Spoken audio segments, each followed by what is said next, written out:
এতিয়া কংগ্ৰেছৰ চৰকাৰ আহিব। এই কংগ্ৰেছৰ চৰকাৰ আহিলে কি হ'বনো গৌৰৱ দা?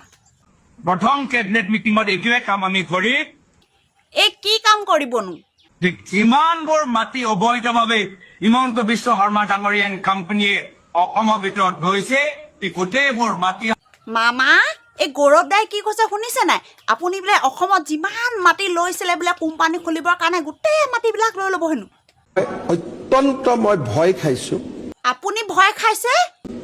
যে এই মানুহজনে যদি মোৰ এই চেয়াৰখনত বহে। অ' মামা, সঁচাকে গৌৰৱ দাই এইবাৰ আপোনাৰ চকীখনত বহিব পাৰে দেই।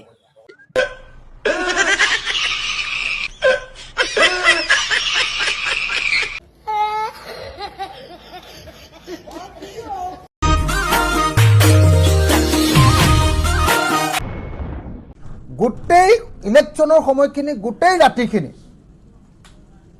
বিজেপিয়ে কুশল দুৱাৰীয়ে যি সন্ত্ৰাসময় পৰিৱেশৰ সৃষ্টি কৰিলে সেইটো শিৱসাগৰৰ ইতিহাসৰ প্ৰথম ঘটনাৰূপে পৰিগণিত হৈছে।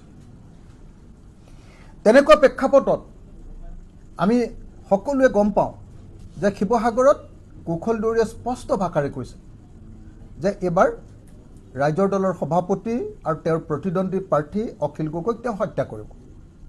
আৰু এইবুলিও তেওঁ স্পেচিফাই কৰি দিছে যে কাউণ্টিঙৰ দিনা, ভোট গণনাৰ দিনা, অৰ্থাৎ 4 মে তাৰিখৰ দিনা 200 যুৱকে আক্ৰমণ কৰি মোক হত্যা কৰোৱাব। শিৱসাগৰত কাউণ্টিঙৰ দিনা কুশল দুৱাৰীৰ পোহনীয়া 200 যুৱকৰ জৰিয়তে আক্ৰমণ কৰি কাউণ্টিঙৰ সময়ত, কাউণ্টিঙৰ ৰিজাল্ট দিয়াৰ সময়ত অখিল গগৈক আক্ৰমণ কৰি হত্যা কৰিব বুলি ইতিমধ্যে তেওঁৰ ঘনিষ্ঠ যথেষ্ট মানুহৰ আগত কৈছে আৰু এই সম্পৰ্কে আমাক বিজেপি দলৰ বহু মানুহে অৱগত কৰিছে।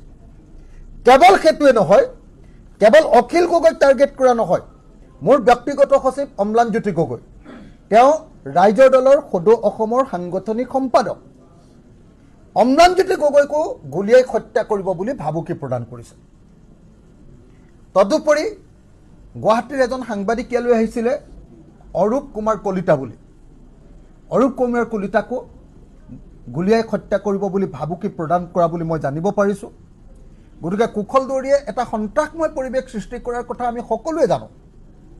মই নিজে আপোনালোকক দেখুৱাইছোঁ যে কুশল দুৱাৰীয়ে অকল আমাৰ শিৱসাগৰতে 69জন মানুহক গুলীয়াই হত্যা কৰিছে। তেওঁ চিৰিয়েল কিলাৰ, তেওঁ অসমৰ ইতিহাসৰ আটাইতকৈ ডাঙৰ গুপ্তঘাতক। সেই গুপ্তঘাতকে অপেনলি ঘোষণা কৰিছে যে এইবাৰ অখিল গগৈক গুলীয়াই হত্যা কৰিব। এইবাৰ অখিল গগৈক যুৱকৰ দ্বাৰা আক্ৰমণ কৰি হত্যা কৰাব। মই অসমৰ ডিজিপি, অসম পুলিচৰ DGP director general of police Harmeet Singh আৰু এডিজি এছপি কি নাথ কয় হীৰেণ নাথক মই এই সম্পৰ্কে কমপ্লেইন দিলোঁ। কালি তৃতীয়খন কমপ্লেইন দিলোঁ আৰু তৃতীয়খন কমপ্লেইন দিয়াৰ পাছতো তেওঁলোকৰ পৰা একদম ইনডিফাৰেণ্ট, একদম গুৰুত্ব নিদিয়া, একদম ইনডিফাৰেণ্ট উত্তৰ আহিছে যে তেওঁলোকে মোৰ এনেকুৱা মানে নিৰাপত্তা কিবা বিঘ্নিত হ'ব বুলি তেওঁলোকে নাভাবে। মামা, এই সঁচাকৈ ইলেকশ্যনৰ কেইদিন ৰাতি ৰাতি আপোনালোকে সন্ত্ৰাসৰ সৃষ্টি কৰিলে নেকি? এ মামা, এই অখিল দাই কৈ থকাৰ কাৰণে সুধিছোঁ।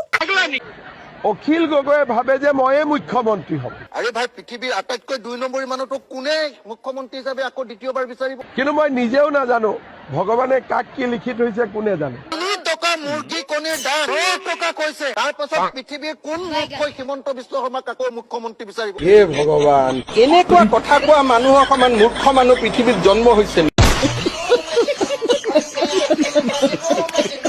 পিছে এটা কথা নহয় মামা, এই নিৰ্বাচনৰ পিছতে যে আপোনালোকে গেছৰ দাম বঢ়াই দিলে।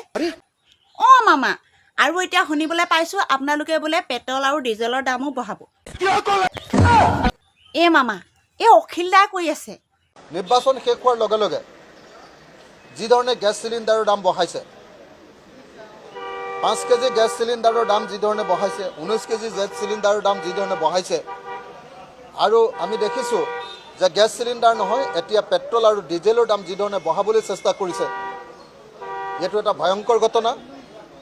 আমি মূল্যবৃদ্ধি ৰোধ কৰিবৰ কাৰণে মেহেংগায়ে হটায়েংগে এই শ্লোগান দি বিজেপি আহিছিলে, কিন্তু এতিয়া প্ৰত্যেক দিনাই বস্তুৰ দাম বঢ়াইছে।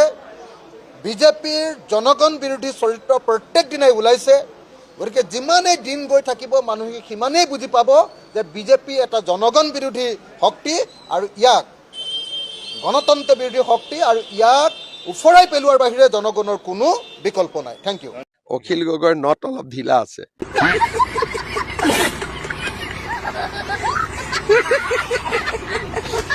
মামা এই ইলু ইলু মানে কিনো? ये जो बांग्लादेशी मुसलमान है और ममता बनर्जी दोनों लोगों का बीच में इलू इलू है। आई लव यू है। আমাকেও বলে বাংলাদেশি। আমি বীরভূমের একটি গ্রামে জন্মগ্রহণ করেছিলাম। আমি গ্রামের আল ধরে হাঁটতে পারি, গ্রামের পুকুরে সাঁতার কাটতে পারি, ধান কাটতে পারি, মাছ। এ মামা আপুনিনো মমতা বেনাৰ্জীক কিয় বাংলাদেশী বুলি কৈছে?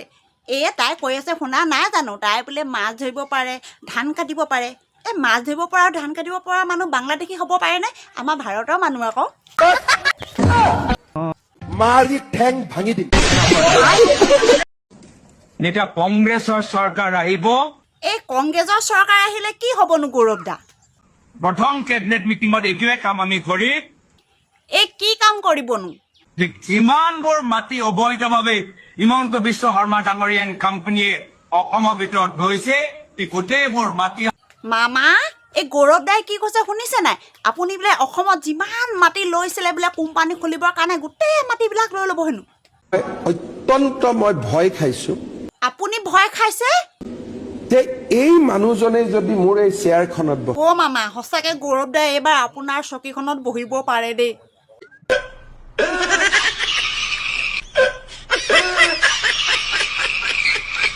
মামা আপুনি দেখোন কান্দিয়ে দিলে।